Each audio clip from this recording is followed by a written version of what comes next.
So there's not many baits in the industry anymore that come out that you can fish everywhere for everything at all times of the year. But one bait that I want to talk about is going to be a Texas rig. A Texas rig, especially a Texas rig beaver, you can fish in every situation that you ever run across. What I'm going to talk about today is some of the Texas rig tips and tricks that I really like, and I'm also going to talk about the 3 favorite baits that I like to Texas rig at the end of this video. So I will also break down some of the gear that I like to throw it on, whether you're in a kayak or whether you're in a full-size boat. So that way you guys can have a basic setup to take literally anywhere at any time across the country to catch more fish.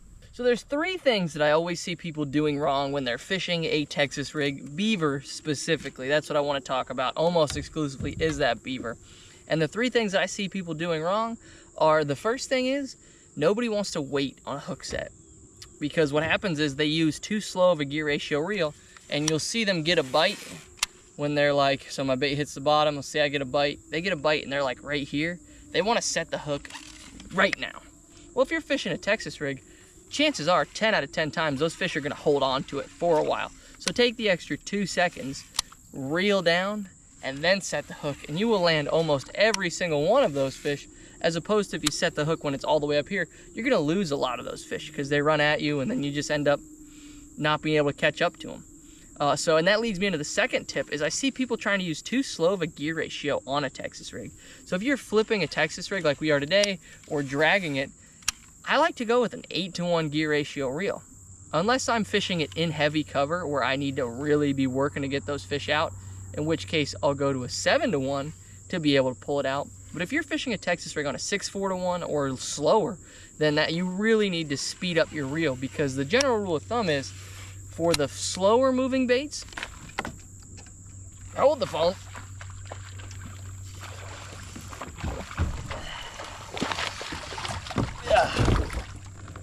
Just like that. So a general rule of thumb is the slower moving baits, like a Texas rig, and you'll notice that fish was hooked on the outside of the mouth because he ate it as soon as it hit the water.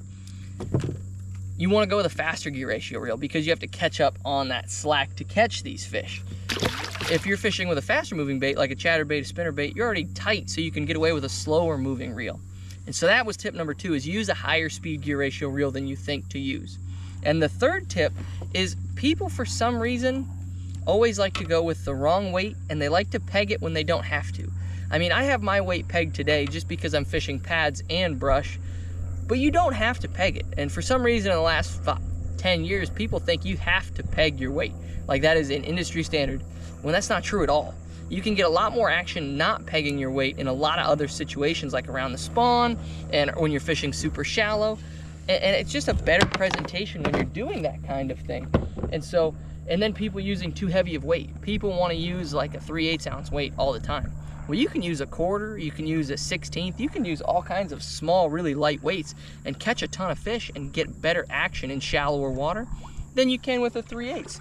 So if you're not sure what size weight to use, try experimenting a little bit, and don't always peg your weight. You know, the only time you need to peg your weight is if you're going in and out of something that you want your weight and your bait to be together. You know, if you're skipping it under docks, then you can peg it. If you're going in and out of grass, then you can peg it. In and out of brush piles, peg it. But if you're flipping wood like we are today, or if you're fishing just sparse grass, you don't have to. Don't feel like you need to peg it all the time. So the one thing that I want to talk about first is how to fish a Texas rig, because I feel like most people just throw a Texas rig out and don't really understand what it's supposed to do. And so you can kind of change the baits to go on a Texas rig, but how you fish a Texas rig can kind of change the baits that you need to be throwing on it. For all intensive purposes of this video, I'm going to talk about specifically that Z-Man palmetto bug, or a beaver style bait. But the way you can fish a beaver style bait is a lot like how you fish an offshore jig. When you throw it out, whether you're fishing it on a laydown, whether you're fishing it in grass or offshore, the first way you can do it is a slow drag. You know, this is what I would do if those fish have seen a lot of pressure, you know, if it's high sun, no wind, really just trying to get a feel for how those fish are. This is my go-to approach, because with this drag, you're gonna hit everything on the bottom, you'll get some reaction strikes, and you'll also get the sound of your tungsten or lead weight hitting any of the rocks or anything on the bottom. The next way that you can fish a Texas rig is you throw it out, and you can actually hop it on the way back. So when it hits the bottom, you can just do slight hops. And this works great if you're punching grass. This works great if you're fishing around laydowns. just hopping it nice and slow, nice short hops, because that'll try to trigger those fish and get that reaction strike. Now the last way that I like to fish a Texas rig is kind of only for those baits that have a little bit of flanges on them, like little kicking craws on them. So that would be like your Z-Man goats, your Strike King Rage Menaces, any of those baits that have kickers on the back that are gonna move as I reel it. And so that's what I wanna talk about, is you throw it out and you can do a slow reel and pull just like if you were fishing a swim jig, because a Texas rig is gonna go through that stuff a lot easier and allow you to get through some thicker cover a lot better and actually fish that bait a little bit deeper. And so you see a lot of guys in Florida really like to do this with swim bait style baits, or your cross style baits, but that's another great way to fish that. I actually reeled it right into a stump right there. So we have our Texas rigged palmetto bug right here. We have a Trocar. This is an extra wide flipping hook with a Fish USA tungsten weight on there, and I actually have this bait pegged right here because with what I'm fishing around, I don't want that weight to be separate from the bait, and that is key. If you're fishing around just logs or offshore, or maybe around just pads, then you can have your weight free from your bait because it'll actually give that bait more movement. But if you're fishing where you want your bait to not get stuck, like we have some lily pads, some grass on the bottom, we're kind of fishing it around everything, I like to keep it pegged so that it all falls together, because it just goes in and out of cover better and becomes more weedless when you fish it like this. So kind of what I alluded to is, it seems like every bait that comes out in the industry anymore is a bait that is specifically designed for one body of water, right? It's not like the baits that used to come out, like a Senko that we talked about earlier, or some of these other products that you could fish anywhere at any given time.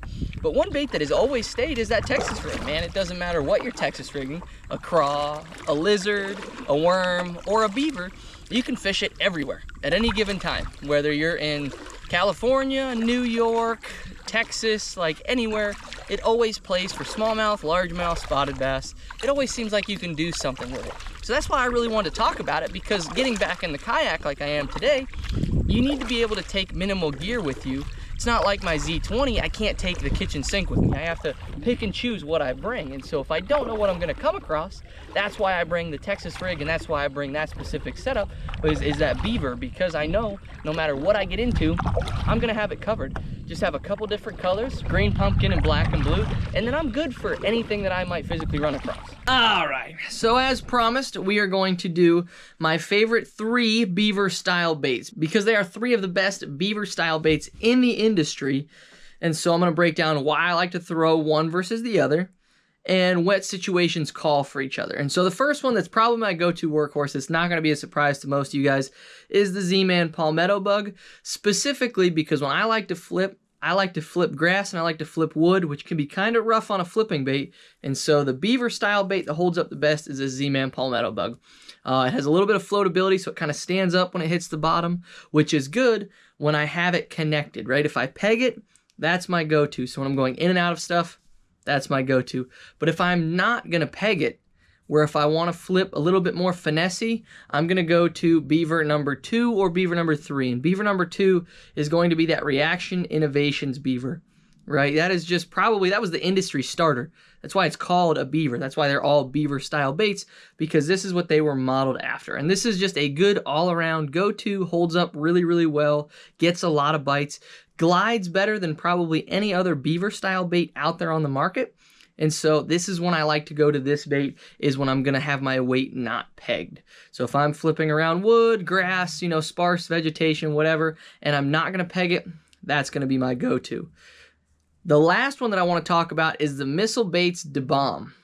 This D-Bomb is probably, it's the softest and it has the most action out of any beaver style bait out there, because they made the fins super thin.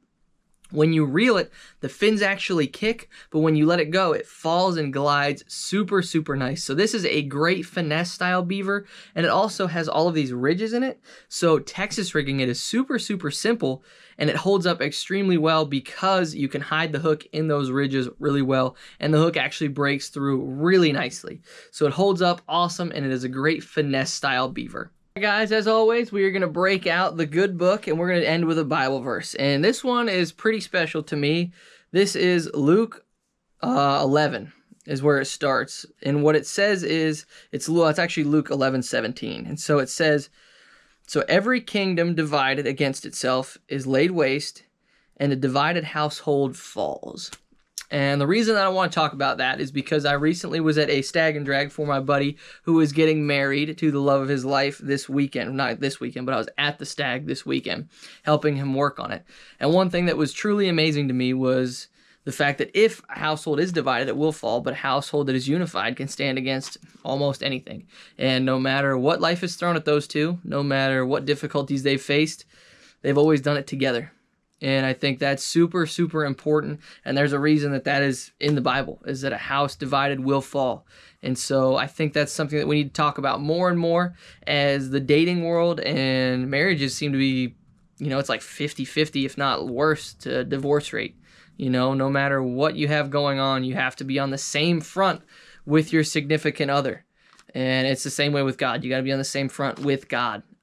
And so I think that needs to be unified, and I think that needs to be talked about. And so if you're having struggles with that, it might be time to